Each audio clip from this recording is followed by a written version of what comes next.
counting it in for no reason other than to make it more official. 3, 2. Hey everybody, welcome to the video today. It is my pleasure to introduce my friend, Michael Gianfrancisco. Michael is a teacher in Rhode Island. Michael, can you tell everybody a little bit about yourself? Well, I've been teaching for 16 years. I'm an English teacher in North Providence, Rhode Island at a school called North Providence High School. There I had to teach a graphic novel course called the Modern Graphic Novel, which is offered as an English option for senior English for students. And I spend a lot of time working on helping teachers, much like Eric, working on helping teachers learn how to teach with comics and pop culture.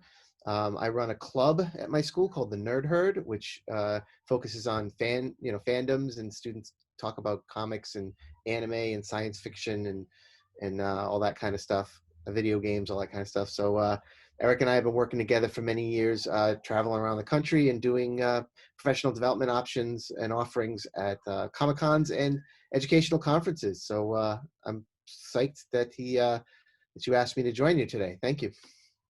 You got it. Thanks for being here. And when I decided to go ahead and tackle at least 10 weeks, I might actually be doing 11 of middle grade classroom books. Michael had said, hey, if you ever need a guest to come talk about some middle grade books, let me know. And I was very happy because there is a lot of middle grade books, and Michael knows actually more middle grade books than I do, which is amazing. So it's cool to have him volunteer to kind of be on board here with me and to give me a little bit of a break from reading so many middle grade books. Not that they're not awesome, but I wanted to take a break and read something else this week, which was a great opportunity to have Michael on as a guest. So what I'm going to do in the typical kind of way that I review books, Michael's just going to kind of run down 5 titles and or series for you to put on your middle grade classroom shelf or put into your middle grade classroom school library. And I'll turn it over to Michael, who's going to now talk about those middle grade books. All right, Michael, take it away. Yeah, so I mean, it was really kind of difficult to come up with a list because Eric has covered just so many amazing books over the last few weeks. But I'm going to do my best to see if I can do justice to my list. This is not like my favorites or anything. In fact, a lot of the books that I like the most, Eric has already talked about. But I'm going to pick, I found 5 that I really enjoyed that I think are a good representation overall that Eric has not spoken about. I have a classroom library of graphic novels in my room, thousands of books. I like to think it's the biggest graphic novel lending library in any classroom in the country. I don't know that that's true. I make that claim, but I do add a dozen or so books a week to that library.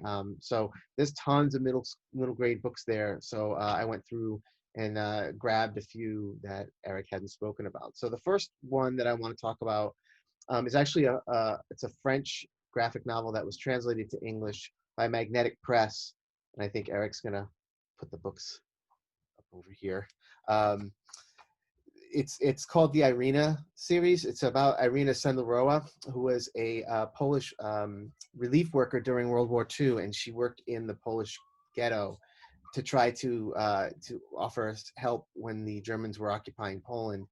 And what she ended up doing is smuggling thousands of children out of the Polish ghetto, Jewish children, to protect them from being murdered by the Nazis. It's a 3-book series. The art is beautiful. They're big, oversized. I don't know if you can't really tell what the size is with the picture here, but they're oversized graphic novels, hardcover, beautifully crafted. The artwork is very middle grade, very cartoonish, so it's very accessible to younger readers, but the themes are very serious, and it's presented in a way that is very responsible, I think, when it talks about the Holocaust and the years, not just that, but the years that follow as we get into volumes 2 and 3. We get into the impact that she had on the children that she saved, and what their lives were like afterwards, and even with Russia coming into Poland after the war, and what she had to deal with in terms of having to kind of cope with now the Russian army and their plans for what was going to happen in that part of the world. So it's really heavily steeped in history and the biography of this woman who I think more people should know about.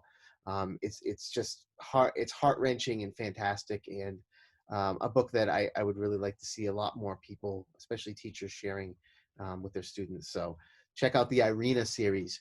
The writer and artists are Jean-David Morant and Séverine Trefoil. I'm probably mispronouncing that. And again, it's by Magnetic Press.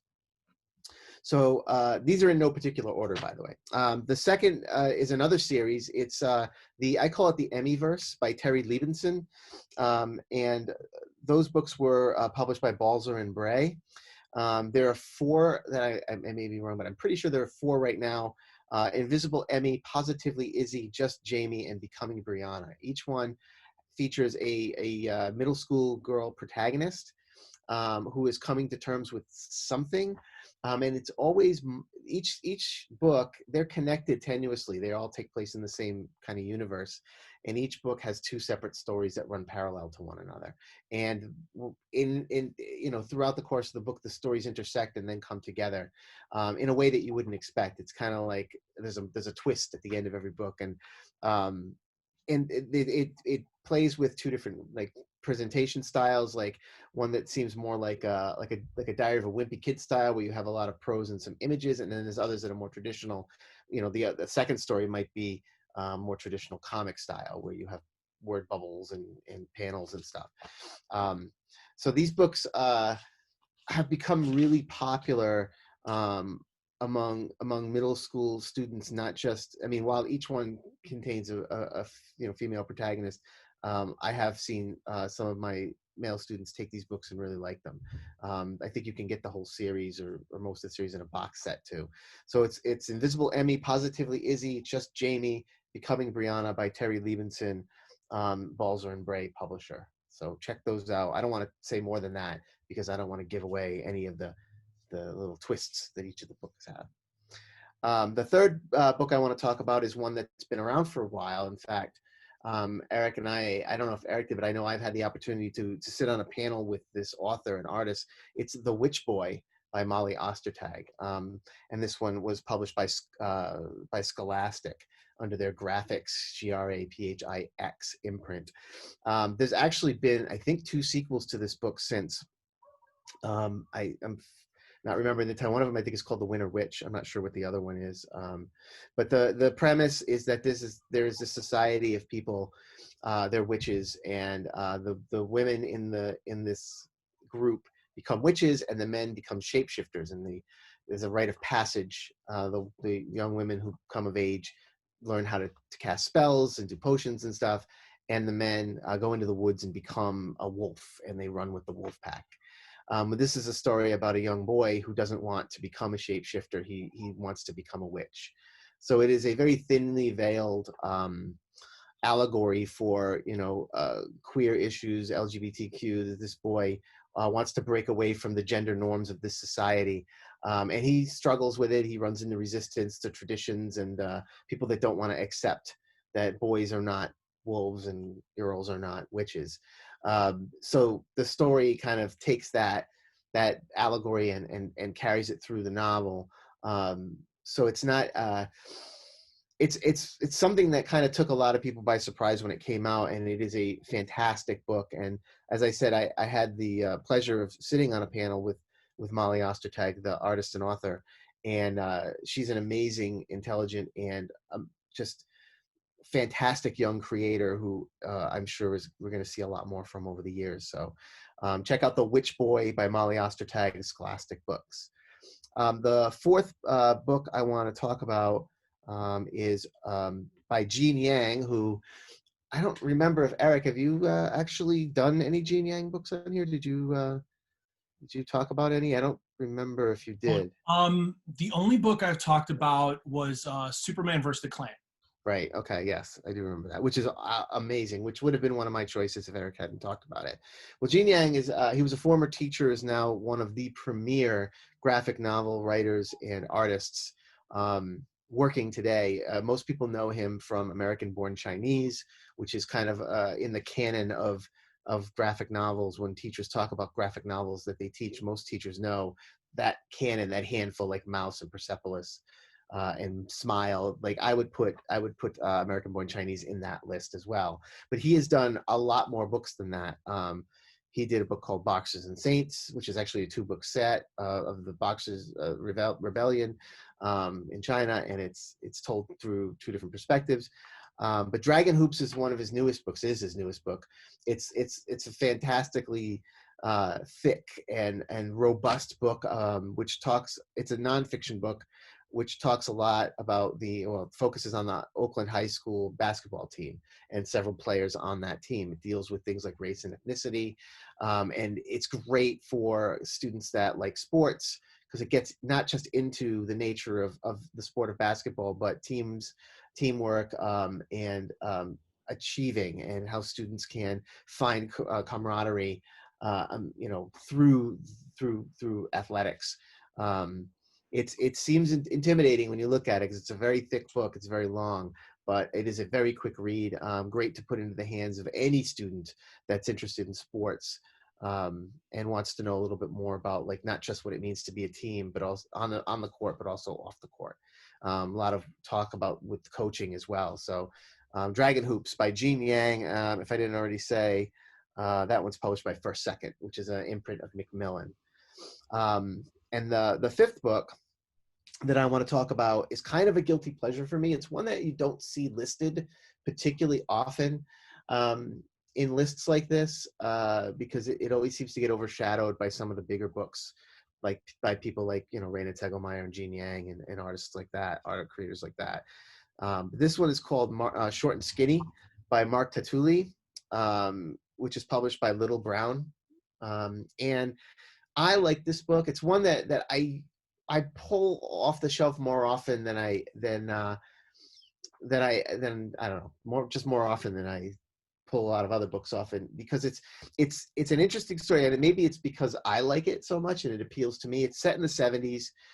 It's about I think it's semi-autobiographic about the author's experience as a kid, when his life changed when Star Wars came out, and how he fell in love with it. But he's also the title is Short and Skinny, and that's what he is. He's a short and skinny little young middle schooler, who has got very little confidence, a lot of issues with his body. Like he doesn't confident about how he looks because he's so small, and he doesn't have the confidence to talk to the girl he likes, and he just gets picked on because he's a nerd, which kind of like it appeals to me because that was me as a kid. Star Wars nerd who was short and skinny, and when I was a nerd when it wasn't cool to be a nerd. Now it's super cool to be a nerd. Like loving Star Wars, Mandalorian. Everybody's talking about the Mandalorian. Everyone's going to see Avengers movies and stuff. It's $1 billion industry. Nerd culture, Comic Cons.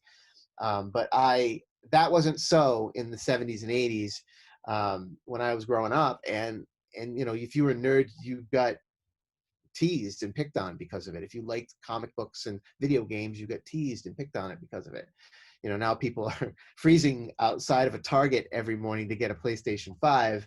Back in the day, if you had a system or a computer on your desk, people thought you were a dork. So this story kind of appeals to me, and I like to give it to the members of my nerd herd and show it to them. It's like, this is what it was like growing up and as a nerd when nerds weren't cool. Now I know that there's still a lot of that happening now.